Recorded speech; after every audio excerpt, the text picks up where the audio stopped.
Hello friends, അപ്പോൾ നമ്മൾ ഇന്ന് നോക്കാൻ പോകുന്നത് മിസ്റ്റർ മണ്ടപ്പൻ എന്ന കഥയാണ്. അപ്പോൾ നമുക്ക് ചാനലിലേക്ക് പോകുന്നതിന് മുമ്പ് എല്ലാവരും ലൈക്ക് ആൻഡ് സബ്സ്ക്രൈബ് ചെയ്യുക. നമുക്ക് വീഡിയോയിലേക്ക് കടക്കാം. മിസ്റ്റർ മണ്ടപ്പൻ. ഒരു സുപ്രഭാതം. അന്നേ തണുപ്പത് പുതച്ച് മൂടി ഉറങ്ങാതെ എണീറ്റ് വാടേ. എങ്ങോട്ട്? കേട്ടില്ലേ, സ്കൂൾ ഗ്രൗണ്ടിൽ ഒരു ഗ്രൂപ്പ് എക്സസൈസ് ആരംഭിച്ചിട്ടുണ്ടെന്ന്. എക്സസൈസ് കഴിഞ്ഞാൽ അന്നദാനം ഉണ്ടാകുമോ? ഈ അന്നവിചാരമൊക്കെ ഒന്ന് നിയന്ത്രിക്കണേ. ഹെൽത്ത് ഈസ് വെൽത്ത് എന്ന് കേട്ടിട്ടില്ലേ?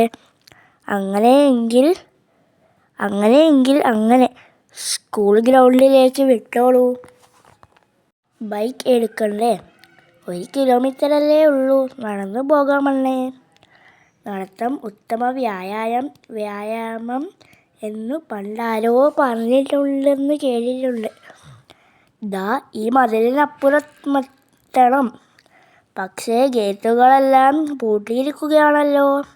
പിറകിലൂടെ ഒരു വഴിയുണ്ടെന്ന് തോന്നുന്നു. അതുവഴി കയറാം. അത് നോക്കണേ, കുട്ടികൾ പ്രായമായവരുമെല്ലാം ഉണ്ട്. അത് കൊള്ളാമല്ലോ. എല്ലാവരും വരൂ, വ്യായാമത്തിലൂടെ ആരോഗ്യം നേടൂ. കൈകാലുകൾക്ക് വല്ലാത്ത വേദന തോന്നുന്നു. അത് സാരമില്ല, ആദ്യ ദിവസമായത് കൊണ്ട് തോന്നുന്നതാ. ഇത് കൂടുതൽ ദിവസം നീളുമെന്ന് തോന്നുന്നില്ല. ഈ സമയം ഗ്രൗണ്ടിൻ്റെ മറ്റൊരു ഭാഗത്ത്. കണ്ടില്ലേ, അപ്പന്മാർ ഹെൽത്ത് ക്ലബിൽ ചേർന്നിട്ടുണ്ട്. ശരിയാ, ശ്രദ്ധിച്ചില്ലെങ്കിൽ പണി കിട്ടും. ലഹരി ജാമ്യമില്ലാത്ത വകുപ്പാണ്. ഇത് വല്ല കുറ്റിക്കാട്ടിലും ഒളിപ്പിച്ച് സ്ഥലം വിട്ടാലോ?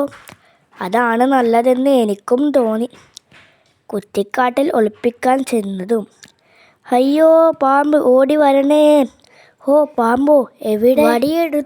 വടിയെടുക്ക്. ഓ ചതിച്ചോ? എവിടെ പാമ്പ്? അത് ആ കാട്ടിലേക്കാണ് പോയത്. അപ്പന്മാരുടെ സമയോചിത ഇടപെടൽ. എന്താണിതിൽ? അത് ഉഗ്രൻ ലഹരി മരുന്നുകളാണല്ലോ. ദാ ഇവന്മാരെ വിടരുത്. ഏവന്മാരെ ഉടൻ സ്കൂൾ ഗ്രൗണ്ടിൽ എത്തിക്കോളൂ. ഏവന്മാർ സ്ഥലത്ത്. ഹാ. നേരം പുലരുമ്പോഴേക്കും ലഹരി കച്ചവടവുമായി ഇറങ്ങിയിരിക്കുന്നു. കമോൺ, നമുക്ക് വ്യായാമം തുടരാം. അപ്പന്മാർ വന്നപ്പോൾ വ്യായാമം വേറെ ലെവൽ.